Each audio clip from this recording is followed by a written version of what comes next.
Kamusta mga kaibigan? Nasa Viber channel ka na. Ngayon, ipapakita ko paano magbahagi ng internet gamit ang cable. Internet cable. Pumunta dito, i-click ang arrow sa tabi ng Wi-Fi, tapos i-right-click ang buksan ng network at internet settings. Piliin ang adapter settings.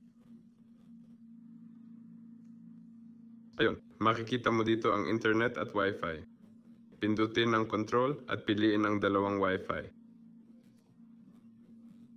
I-right-click at piliin ang bridge settings.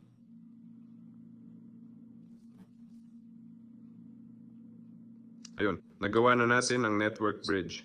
Gamit ito, magagamit mo na ang internet sa laptop mo. Oo, ito na.